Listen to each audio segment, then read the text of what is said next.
Welcome to episode 2 of our data literacy series. Today we're analyzing a bar chart on US commuting habits between 2019 and 2025. We'll start with a data walkthrough and then I'll show you exactly how to draft this report, step by step. Let's begin by looking at the task.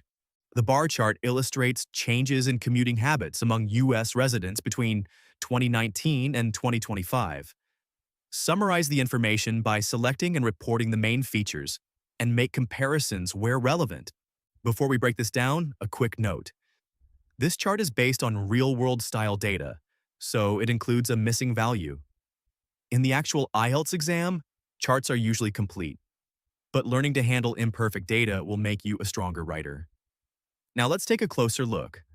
Before we look at the numbers, let me describe the layout for those of you who are just listening.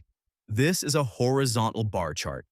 On the left-hand side, we have 8 categories of transport, starting with own car, followed by public transportation, walking, ride-hailing, own bike, car sharing, taxi, and motorcycle.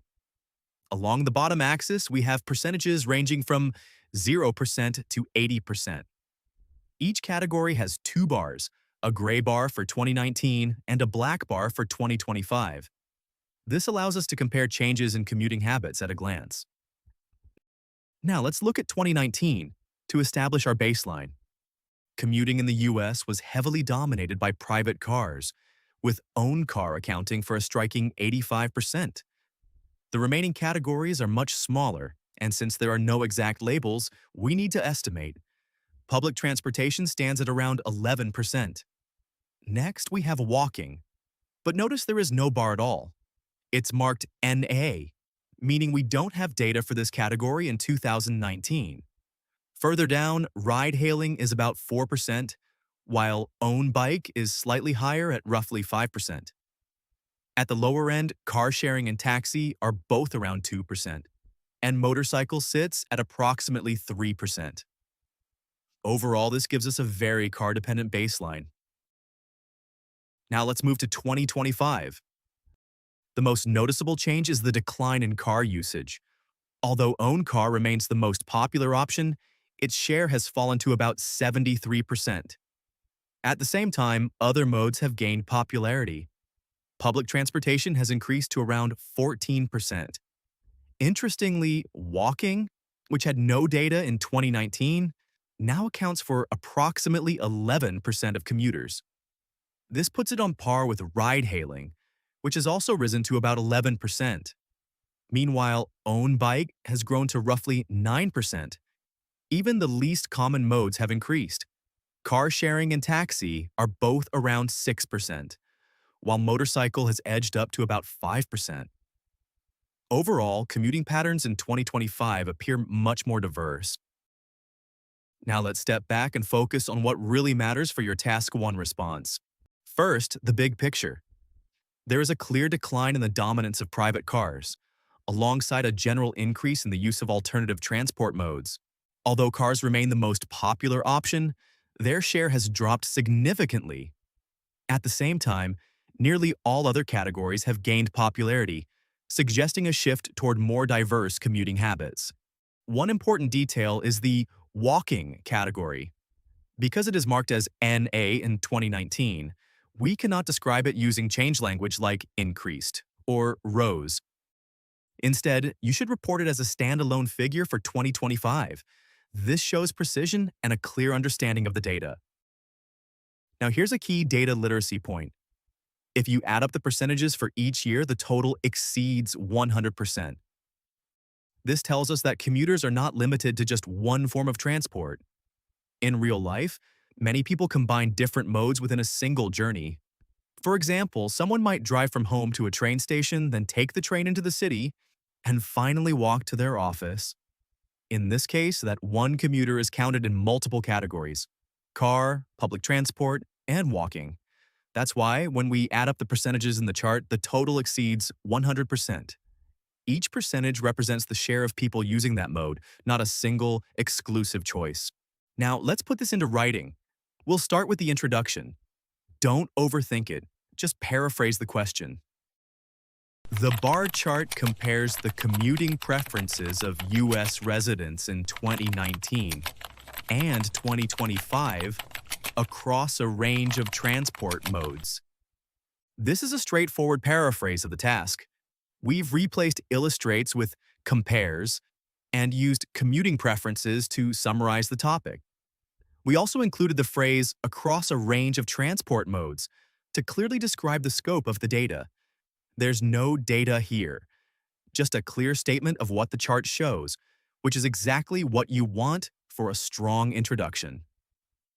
Next, the overview. This is the most important part of your report. Here, we focus only on the main trends, not the details. Overall, while traveling by private car remained the most common choice, its dominance declined noticeably. By contrast, all comparable alternative modes increased in popularity, resulting in more diverse commuting patterns by 2025.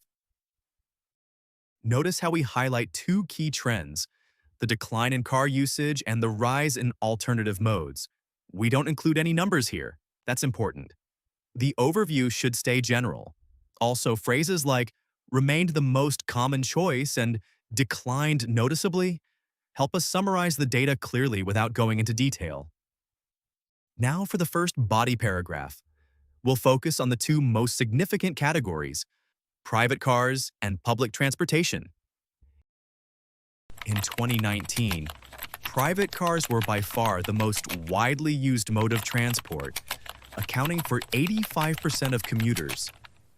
However, this figure fell significantly to 73% in 2025.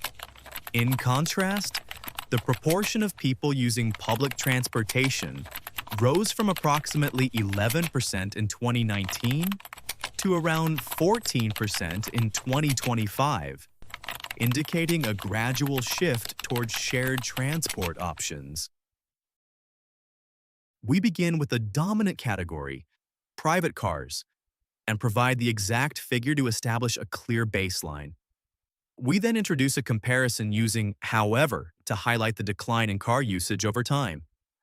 Next, we contrast this with public transportation, using more formal phrasing like the proportion of people to maintain an academic tone. Finally, notice the last part, indicating a gradual shift towards shared transport options. This is where we move beyond simply reporting data and add a layer of interpretation, which helps demonstrate a higher level of analysis. Finally, we'll bring in the remaining categories. In this paragraph, the goal is to organize the data clearly and make sure we cover all the key features. Several other modes also experienced notable growth. The share of ride-hailing increased markedly from around 4% in 2019 to approximately 11% in 2025, while cycling rose from about 5% to roughly 9%. Walking, which had no available data in 2019, accounted for around 11% of commuters in 2025. Meanwhile, the least common modes, car sharing and taxis, both grew from roughly 2% to about 6%, and motorcycle use saw a modest increase from approximately 3% to around 5%. Here, we group categories by similar trends, starting with those that saw the most noticeable increases. We use a range of approximation language like around, approximately, and roughly, because the values are estimated from the chart. For walking, we're careful not to describe a change. We simply report the figure for 2025 since there's no data for 2019. Finally, we include the smaller categories to make sure all key features are covered, but we keep the description concise. And that is our complete report. We've taken two snapshots in time and woven them into a logical story of a diversifying commute. But before we finish, I want to show you one practical skill that can instantly improve your writing. A high-scoring Task 1 response isn't just about structure. It's about the small, intentional upgrades you make at the sentence level. Let's look at an example. Car use was 85% in 2019 and 73% in 2025. There's nothing wrong with this sentence. It's clear and accurate, but it's just a list of facts. To really impress an examiner, we want to turn this into a more analytical sentence. Private car usage declined significantly from 85% in 2019 to 73% in 2025, although it remained the most widely used mode of transport. Notice the difference. We didn't just change the wording, we improved the depth of the sentence. First, we upgraded the vocabulary. Instead of was, we used declined significantly. Second, we improved the structure by combining ideas into one sentence using a linking clause. And most importantly, we added interpretation. We didn't just report the numbers, we highlighted that cars still remained the dominant mode. That kind of insight is what separates a Band 6 response from a Band 8. That's it for this episode. We've analyzed the chart, produced a full report, and practiced upgrading a basic sentence to a more analytical level. Now, head over to the IELTStime.com, where you can see the full version of the report we wrote today. While you're there, take the short quiz and see how well you understand the data, the key trends, and the language we use today. I'll see you in the next episode. Until then, happy writing.